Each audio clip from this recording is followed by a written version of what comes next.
So I think you are ready, right? Now first recapitulate or remember our activities in the previous class, right? And particularly let me know the list of words we used in the previous class and the words which asked you to study in a good English to English dictionary. তাহলে তোমাদের মধ্যে দেখো বেশিরভাগই হচ্ছে তোমরা অমনোযোগী এবং তোমাদের আগের লেসনে কী হয়েছিল সেটা মনে করতে পারছো না। এবং যদি আগের লেসনে কী হলো আজকে মনে না করতে পারো তাহলে এটাকে বলা হয় ফলো আপ ক্লাস, অর্থাৎ তুমি আগের একটা অভিজ্ঞতা বা আগে যেটা শিখলে সেটা নিয়েই পরের কাজটা তুমি করছো। তাহলে আগেরটা যদি ভুলে যাও তাহলে আজকের কাজ বুঝবে না।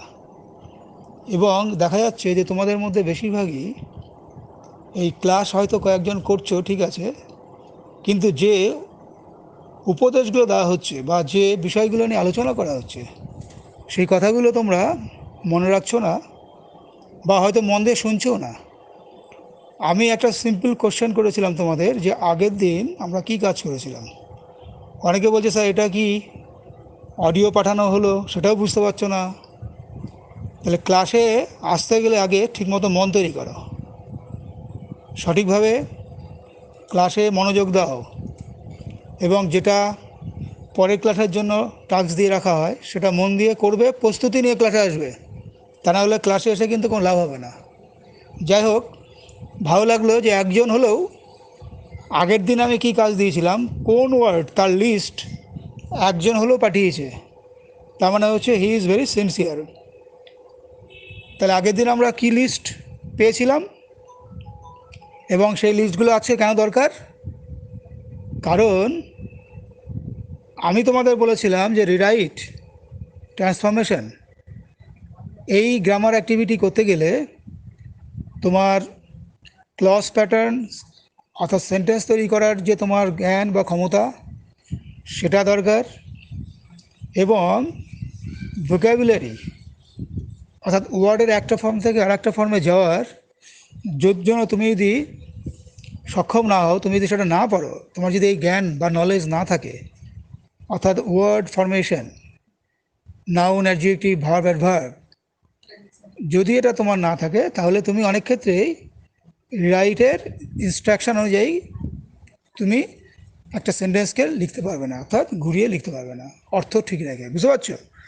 তাহলে রাইট মানে হচ্ছে অর্থ ঠিক রেখে বাক্যের যে স্ট্রাকচার বা সিনট্যাক্স গঠন সেটাকে পরিবর্তন করা, নির্দিষ্ট নির্দেশ মেনে, ইনস্ট্রাকশন মেনে। আজকে আমরা আগের দিনে যে শব্দ নাউন, অ্যাডজেক্টিভ, ভার্ব, অ্যাডভার্ব বেশির ক্ষেত্রে পেয়েছিলাম সেই শব্দগুলোর কে আমরা আজকে ব্যবহার করব আমাদের ট্রান্সফরমেশন বা রিরাইটের ক্ষেত্রে। ঠিক আছে, আমি তোমাদের একটা ভয়েস রেকর্ডিং পাঠাচ্ছি, 10টা সেন্টেন্স সেই ভয়েস রেকর্ডিংয়ে তোমরা পাবে এবং ইনস্ট্রাকশন থাকবে যে ওই সেন্টেন্সের কোন শব্দকে চেঞ্জ করে তোমাকে লিখতে হবে, অর্থাৎ সেই শব্দের নির্দিষ্ট ফর্ম তুমি তোমার খাতায় আগের দিনে যে আমি অডিও পাঠিয়েছিলাম ক্লাসের শেষের দিকে, অর্থাৎ শব্দগুলোর বিভিন্ন ফর্ম দিয়ে, সেখান থেকে তুমি দরকার হলে আজকে ফর্ম দেখে নিয়ে চেষ্টা করবে রাইট করা। ঠিক আছে? Question 2, face the interview confidently. Use the noun form of confidently, CONFIDENTLY. Question 3, I do not find your answer satisfactory, SATISFACTORY. Use the verb form of satisfactory. তাহলে যে যে শব্দের ফর্ম চেঞ্জ করতে হবে সেই শব্দগুলোর নিচে দাগ দেবে, আন্ডারলাইন করবে। তাহলে কোশ্চেন 3 ইনস্ট্রাকশন হচ্ছে use the verb form of satisfactory. Question 4, we are all proud of our motherland. Underline করো প্রাউড, ব্র্যাকেটে লেখো use the noun form of proud. Question 5. Do not try to make me a fool.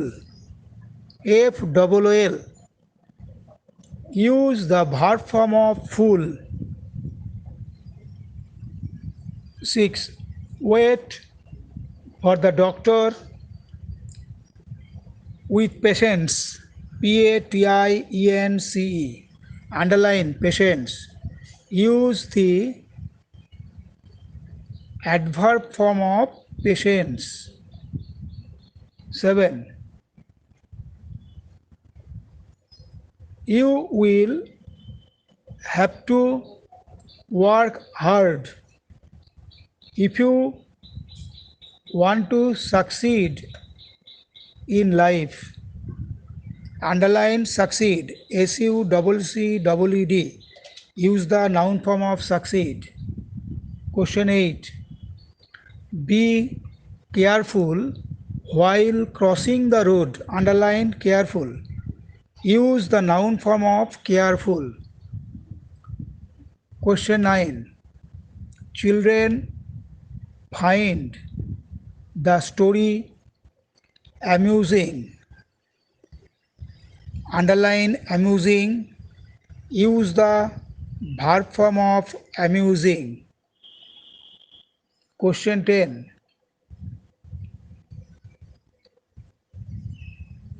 The bacteria, B-A-C-T-E-R-I-A, the bacteria is harmless. Underline harmless.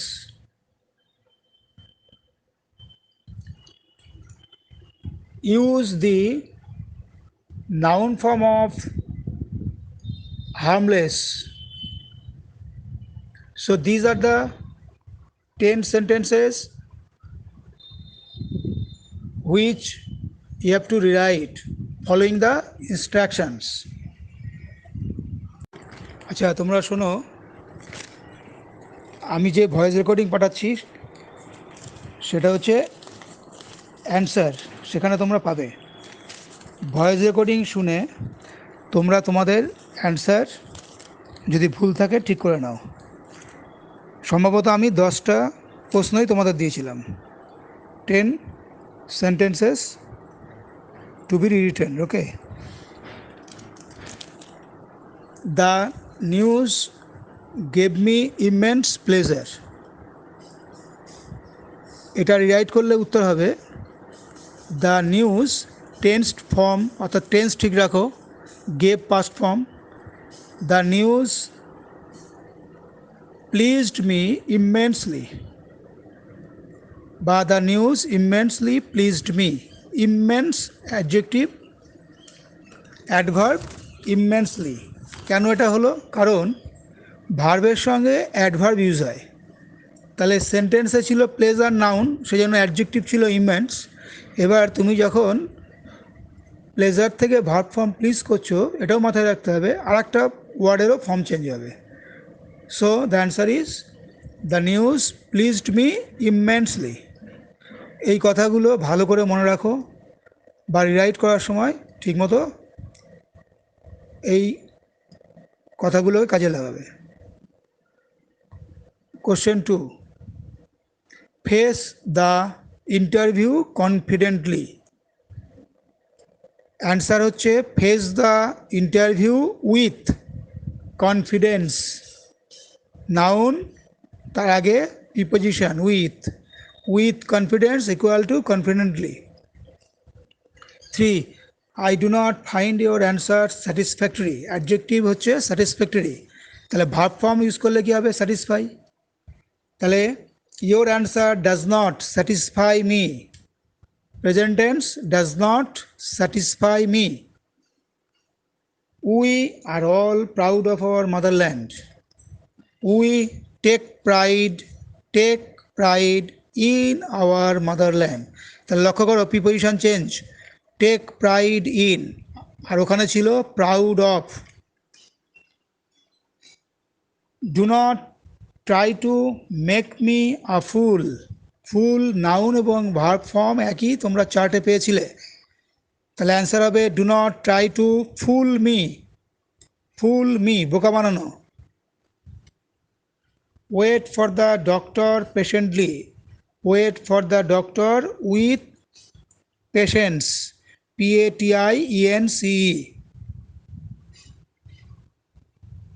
You will have to work hard if you want to succeed in life। তাহলে কী করতে হবে? If you want success in life, SUCCESS, be careful while crossing the road। তাহলে কেয়ারফুলের noun হচ্ছে care. তাহলে তোমাকে এখানে আর একটা, যেহেতু নাউন আসছে ভার্বও চেঞ্জ হয়ে যাবে, ছিল হচ্ছে বি ভার্ব, হবে এখানে টেক ভার্ব। তাহলে take care while crossing the road. 9, children find the story amusing. তাহলে অ্যামিউজিংয়ের verb amuse, the story amuses children, the story amuses children. And the last one, the bacteria is harmless. তাহলে noun করলে harm এবং verb তখন চলে আসবে অন্য একটা verb, cause. The bacteria does not cause harm, the bacteria does not cause harm, HRM harm, right, ক্ষতি। তাহলে এই হচ্ছে আজকের তোমাদের যে কোশ্চেন দিয়েছিলাম তার অ্যান্সার। যেখানে যার ভুল হয়েছে ঠিকমতো চেক করো এবং সঠিক উত্তর লিখে নাও। এবার আজকের এই অ্যাক্টিভিটি থেকে তোমাদের যা শিক্ষণীয়, যা লক্ষ্য করার জন্য বা লক্ষণীয়, সেটা বলছি শোনো মন দিয়ে। কি লক্ষ্য করলে? তোমার ইনস্ট্রাকশনে একটা সার্টেন ভার্বের একটা নির্দিষ্ট ফর্ম চেঞ্জ করতে বলা হয়েছিল, কিন্তু মনে রাখতে হচ্ছে বা লক্ষ্য করতে হচ্ছে যে না, শুধু ওই নির্দিষ্ট ওয়ার্ডের ফর্ম চেঞ্জ করলেই হবে না, এর সঙ্গে সঙ্গে অন্য আরেকটা ওয়ার্ডের ফর্মও কিন্তু চেঞ্জ হচ্ছে। এবং সেক্ষেত্রে কলোকেশন কথা মনে রাখতে হবে। কলোকেশন মানে কি? নির্দিষ্ট শব্দের সঙ্গে নির্দিষ্ট কোনো শব্দ ব্যবহার করা।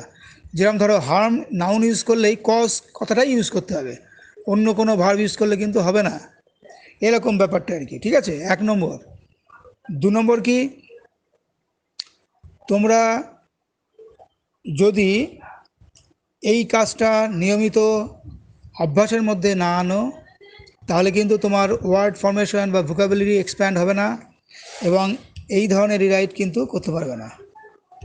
3 নম্বর হচ্ছে, যদি ডিকশনারি না দেখো, ডিকশনারি দেখার যদি অভ্যাস না থাকে, তাহলে আমি যেটা আজকে বললাম কলোকেশন, অর্থাৎ শব্দ ইংরেজি ক্ষেত্রে নির্দিষ্ট শব্দ অপর একটি নির্দিষ্ট শব্দের সঙ্গে ব্যবহার করা হয়, অর্থাৎ এটাকে বলা হয় কলোকেশন। তাহলে ডিকশনারিতে তুমি যদি শব্দের যেটা অন্যতম এবং প্রধান দিক, সেটা হচ্ছে কি, কোনো শব্দের ব্যবহার শেখা সবচেয়ে গুরুত্বপূর্ণ। তাহলে শব্দের ব্যবহার সঠিকভাবে শেখার সহজ পথ এবং অত্যন্ত গুরুত্বপূর্ণ পথ হচ্ছে ভালো ইংলিশ টু ইংলিশ ডিকশনারি। কিন্তু তাহলে তুমি যদি ইংলিশ টু ইংলিশ ডিকশনারি থেকে ভালো করে এই যে এতগুলো ওয়ার্ডের এতগুলো ফর্ম তুমি চার্টে পেলে, তাদের যদি ব্যবহার দেখো, তাহলে কিন্তু তোমার শব্দ শেখা সম্পূর্ণ হলো। তা নাহলে শব্দ শেখা অসম্পূর্ণ থেকে যাবে। ওই শব্দের মানে আর অর্থ জানলে, মানে বা মিনিং বা স্পেলিং এইটুকু জানলেই কিন্তু তোমার কোনো কাজ হবে না। কারণ আমরা শব্দ শিখি ব্যবহার করার জন্য, মনের ভাব, টু এক্সপ্রেস আওয়ারসেলস, মনের ভাব ব্যক্ত করার জন্য।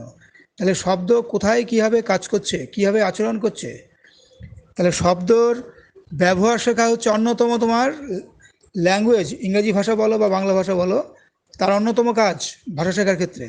এইটা মনে রাখবে। এবং সবার শেষে আজকে বলবো, ইংরেজি ক্লাসে ইংরেজিতে বোঝা, ইংরেজিতে রেসপন্ড করা, এটা খুব জরুরি। তা নাহলে কিন্তু পিছিয়ে পড়বে তোমরা। ইংরেজিতে যত কম বাংলা ব্যবহার করা যায় তত ভালো।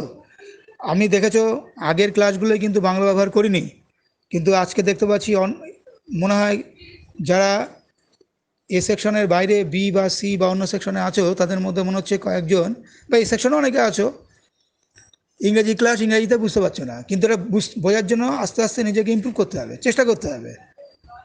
আমি দেখো তোমাদের ইংরেজিতে কিন্তু ফিডব্যাক দিচ্ছি বা ফিডব্যাক চাচ্ছি, সেইটুকু যদি আস্তে আস্তে চেষ্টা করো মানেটা কি কি বলতে চেয়েছে, তাহলে কিন্তু একটা উন্নতির দিকে এগোবে। চেষ্টা করবে ইংরেজিতে টাইপ করা, ভয়েস রেকর্ডিং পাঠানো, ভুল হোক, আমি যদি বুঝতে পারি তাহলেই যথেষ্ট। ভুল নিয়ে ভাববে না, কিন্তু চেষ্টা করবে আমার সঙ্গে ইংরেজিতেই কমিউনিকেট করে ইংরেজি ক্লাসে। So much for today. তাহলে আজকের ক্লাস এখানেই শেষ হলো। সবাই ভালো থেকো, আবার পরবর্তী ক্লাসে তোমাদের সঙ্গে অনলাইনে কথা হবে। Good bye for today.